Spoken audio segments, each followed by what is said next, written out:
আছে father's day, মানে পিতৃ দিবসের স্নেহ ভালোবাসা ছেলের কাছ থেকে পাওয়া একটা কার্ড। কি লেখা আছে সম্পূর্ণ তুমি পড়ে শোনাও নিজের হাতে। মানে আই লাভ ইউ বাবা। আমি এটা খুলছি।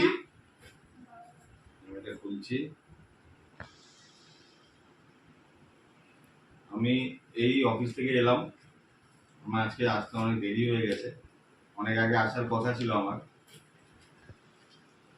কিন্তু ওরা তো সেটা জানে না। ওরা আমার আসার টাইম থেকেই এই সরঞ্জাম নিয়ে বসে আছে। এর ভিতর থেকে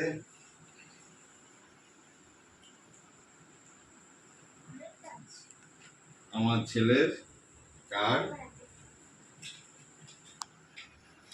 সব বাঁধা যায় সরে এগোলে হাত ধরে, তার ভিতরে আমার বাবা আমার কাছে রাজার রাজা, শুভ পিতৃ দিবস। দেখাও লেখাটা দেখাও। আমার ছেলে লিখেছে, আমার বাবা আমার কাছে রাজার রাজা, শুভ পিতৃ দিবস। তার সঙ্গে আরেকটা আছে গিফট, এটা হচ্ছে ও মাই গড, আমার ছেলের নিজের হাতে আঁকা। এটা হচ্ছে আমার কাছে সবচেয়ে বড় গিফট। এর কোনো তুলনা হবে না, এর কোনো দাম হবে না, এর কোনো কিছুই হবে না। এটা হচ্ছে আমার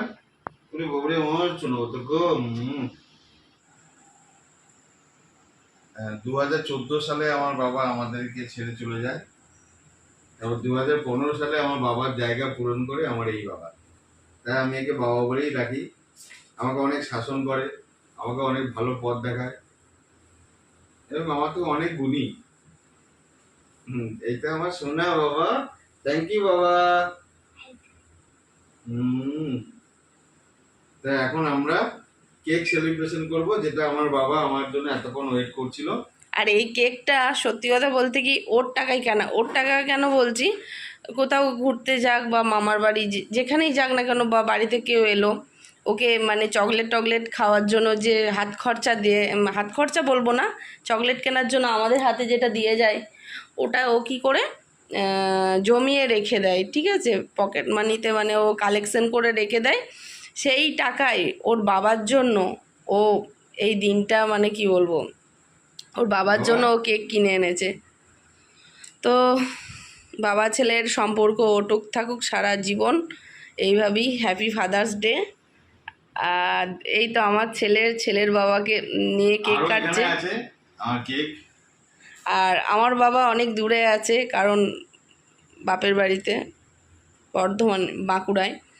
তাই কি বলবো, খুবই মিস করছি। আর আমার আরেকটা বাবা আমার কাছে আছে।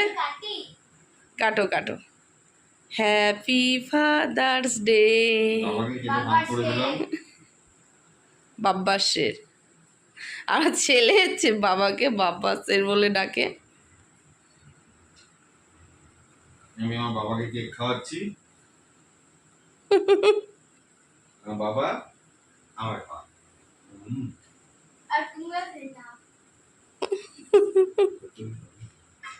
বাবা আমাকে কেক খাওয়াচ্ছে।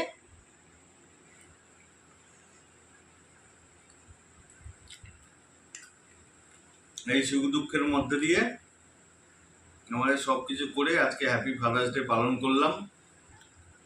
আমার কাছে তো পুরোটাই সারপ্রাইজ, আমি তো এটা কিছু জানতামই না। বাবাকেও খেয়ে নিলাম, তার মাঝখানে খেয়ে নি। তো আমাদের এই ছোট্ট করে মানে সেলিব্রেশন হলো। কেমন লাগলো আপনাদের সামনে আমি তুলে ধরলাম। তো কেমন লাগলো আপনাদের অবশ্যই কমেন্ট করে জানাবেন। আর যদি ভালো লেগে থাকে তখনই সাবস্ক্রাইব করে আমার পাশে থাকবেন, লাইক শেয়ার কমেন্ট করবেন। ভিডিওটি ছেড়ে যাওয়ার আগে ছোট্ট করে একটা কমেন্ট দিয়ে যাবেন, যাতে বুঝতে পারবো কে আমার ভিডিও দেখছে। তো এখানেই এন্ড করছি। Good night. সবাই খেয়ে নিচ্ছে, আমাকে খেতে হবে, তাই এখানেই এন্ড করছি। Tata, good night.